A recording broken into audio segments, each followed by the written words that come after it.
Today's news. Powerful storm. Boom! Trees like falling on the roof, destroyed my deck, destroyed my hot tub. Abortion, key to Ohio vote. People are very skeptical in both parties. LA workers on strike. It's time to give us a piece of the pie. Good morning. I'm Steve Kathan with the CBS World News Roundup. Storms packing strong winds and torrential rain pounded the eastern half of the country, stranding travelers who dealt with high water and fouled up flight schedules. At least 2 deaths are blamed on the weather. Falling trees took down power lines and damaged homes in places like Newark, Delaware. The house was shaking, and it was just horrible. It was really scary. Here's CBS's Meg Oliver. Here in Maryland, the powerful wind knocked trees into homes, snapped power lines, and caused dangerous flash flooding. At one point, nearly 50 people were trapped in their cars under fallen power lines. All were safely rescued. My power flickered, and at that point, I just grabbed him and we got in the bathtub. Along the East Coast, nearly 1 million people were without power at one point. Across the country, more than 8,400 flights were delayed and more than 1,700 cancellations. And a climate monitoring group in Europe says today July was the Earth's hottest month on record, topping the previous mark set in 2019. A special election in Ohio today could change the rules for an upcoming referendum that will ask voters to protect abortion rights.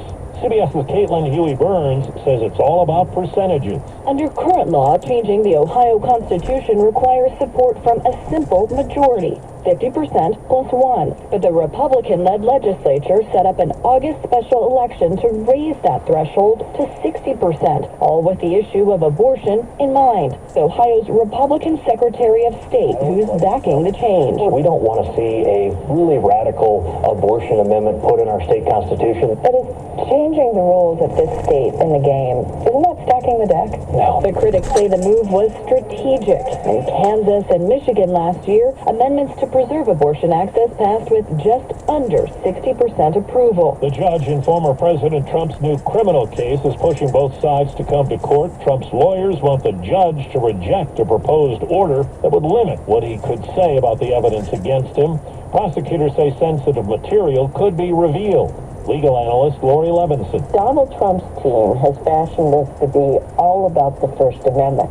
From the government's perspective, they're very concerned about how Donald Trump is likely to post things or refer to them on social media and how that could compromise witness security and the overall security of their case. Picket lines getting longer in Los Angeles, along with striking actors, writers, and hotel workers. CBS's Mark Strassman reports 11,000 city workers walked off the job after contract talks broke down.